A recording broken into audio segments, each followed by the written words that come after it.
Hey, so this is a little junk journal I made for myself recently. It's my first time doing a sewn junk journal. I got it from a YouTube video. I forget who it was now, but thanks to whoever that person was. It's really super easy. You just cut all your pages and then you bind them together with a certain type of stitch that's got like 3 loops through the paper, and then it's just tied together in the middle of the paper. If I can find it, there it is. So it's just tied together in there. So I like this. It helped me make good use out of some junk papers I had sitting around, and I've done a few little collages in here. That's been fun. So I'm going to do another one. Oh, I've got a blank page there, but I'm just going to wait for that because I wanted to do something a little bigger today. But one nice thing about this book is that it's a size that I find easy to work with because I had total control over the size of it because I made it myself. So that was nice.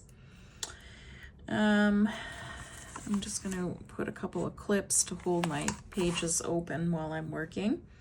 I got these nice binder clips from a dollar store, and I got these journal clips from an Etsy seller. These were far more expensive than you'd think, but they're pretty, so I'm going to use those.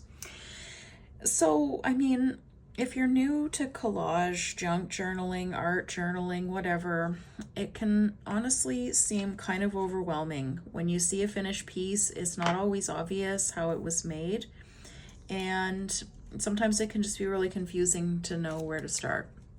So I thought I'd make a video about the basic formula that I apply to 90% of my junk journal pages. I always start with 2 things that I really like that really go together. So this is just a couple of roses in yellow that I cut out of a magazine. Magazines are great for this kind of thing. Gardening magazines, whatever. And then I have this little bird sticker. I got this really cute package of bird stickers. So I'm going to use these things. And these are my starting points. And I'm going to build everything around them. So I kind of have a sense already that I'd like to see that right along the bottom because it just makes sense visually somehow. And then I think I'm probably going to want to have the bird with the roses. Maybe I tuck him in behind there and make it look like he's sitting behind the roses. And from there, I just start piecing together some other things that kind of go together. I'm pretty into cutting strips of packaging. This is a box from a L'Occitane product, a French beauty brand. They make these beautiful patterns on their packaging, and I just really like this one. And it's yellow, and it goes with this. A little piece of something that I pulled out of my stash. Again, it's yellow, so I'm kind of going with this yellow theme here, and I'm just building my thoughts around these 2 things that I picked out initially. A couple of other things that I pulled out of my stash. Just this little yellow circle. I thought this could be fun as like a moon, maybe up here behind the bird somehow. And then you need a few little things that are a little bit different. So just to create some unexpected interest in your piece. I pulled out this sticker. I don't even know what this is. Some kind of like writing and a little geometric pattern on it. I've got this book. It's from the 1950s. It's different China patterns. And I just got all these little pictures in it. So sometimes I cut them out and use them, and I thought that could go nicely here. Just a sticker of some greenery that I might use somewhere. And I'm probably going to pull out a couple of other little things. So just to go over that formula again, you've got your page, you've got your 2 elements, 2 really nice things that kind of go together, and then you start building around it. So something as a background a little bit, just a circle of paper that's in the same color scheme. I'm really into taking strips of packaging and using them somehow. And then just a couple of like unrelated, unexpected-ish things that I'm going to work in. I also like drawing a little bit in my collages. I was trying to get using my Stabilo woody pencils a little bit more, so I got those out. And then I always like a little bit of stamping. I love this postage stamp, so I might use this somewhere in just a black ink pad, and I thought I would use the black because it'll just draw on the black outlining in these items here. So that's it. That's my formula. Always start from two things that you love that kind of go together and just go from there. And then you're going to want some background things and some accent things, and that's it. So I'm just going to start working on this now, and I'm using just a really basic Yoo-Hoo glue stick. Got these in a pack at the dollar store. Perfectly fine for this type of thing. These junk journals are not precious things. I'm not too worried about whether my things are going to stick in the book for a really long time, and it's all good. These are cheap and I go through a lot of them. So there's my first piece, and then I'm gonna hold off on the bird because I just want to figure that out a little bit. So I think I'll put this strip here, but actually I'm going to put it behind the rose. So it's a good thing I'm dealing with that now. Well, my glue glue is still a little bit wet. That's one nice thing about it. It's not wet, it's sticky. So you can kind of reposition things. You've got a window of time where you can reposition things if you change your mind. Still gotta be careful, so I'm just gonna peel this up. Put my strip in down here. I really like doing this vertical strips of materials in my junk journals. There's a little bit of glue there. And I might have to come back with a stronger glue because the back of this packaging might be a little glossy, so it might not stay down, but we'll see how it goes. So there's those two items. And then I think I want to put this kind of in the background. So again, I'm going to pull up the rose a little bit. This is actually a piece of fabric. Some time ago I bought like a grab bag of collage things, and this was in it. It's like a papery fabric.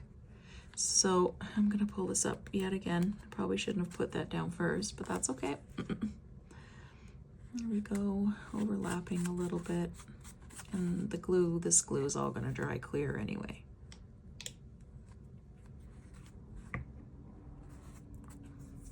Okay, it's looking nice already. I think I want to have this like somewhere up here, kind of behind my bird a little bit. So yeah, glue that down. Then the other thing you need to think about when you're doing these things is the order of your layers, because if you want things to be layered on top of each other a little bit, which I always like and really recommend because it pulls a collage together quite nicely, you're going to want to think through your layers before you start sticking things on. But then again, as I mentioned, when you're using these types of glue sticks in your work, you don't have to really worry about it too much. So there's my little birdie. I'm gonna put him in here, peel that up a little bit again. I feel like the rose actually should have gone last, but that's okay. And then we put him down in there, just tucked in behind the rose a little bit. That's cute. That's the cutest little guy. Now I had this little piece of greenery here. I thought I could put that beside the bird so that it looks like the bird's looking at something and not just kind of looking off the page. I really like these clear translucent stickers. I just wish that they weren't quite so shiny sometimes, but anyway. Okay, there's one there. Cute. Maybe I'm going to put a little bit more glue because I've picked this up a few times and it's not really sticking down. There we go. And then now we can kind of build in some of our other spots. So we've got this stuff up here. Not sure what I'm doing there yet. I don't know what I'm going to do with this either. I've got this. It would be fun to use this somewhere. Down here? Here? I don't know. Maybe it just goes up there. Take my clip off.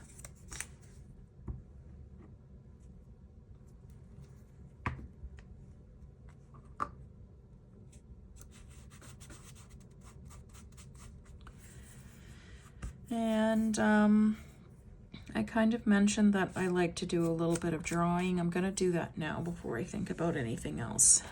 Just like 90% of my art has a little branchy thing in it. And lately I've started adding some flowers to it. So that's what I'm gonna do here. Just a very loose-handed little branchy thing. And then I'm gonna put some yellow flowers on it. This is not showing up that great, but it's not too bad. You keep going.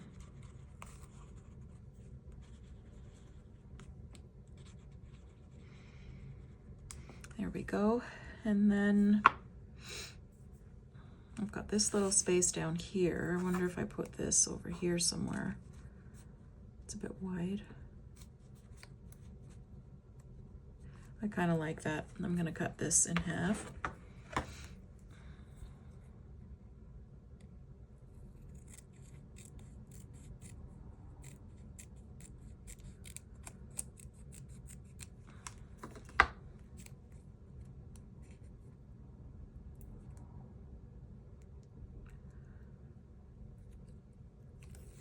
Get that back off there.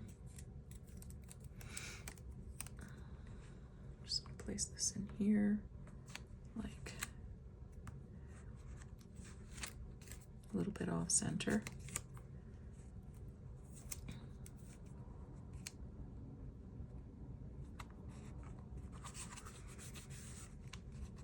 Nope. I want this to be nice and straight here. Okay. There we go. Okay, this is pretty. This is looking good. Now, not totally crazy about this area in here. It just looks a little bit empty to me. So I wonder what would happen if I tried to put this postage stamp there, but then I don't love that either, because then I'm repeating this round shape in the shape of the postage stamp. So that is not really what I had in mind. All right, so I ended up going off camera.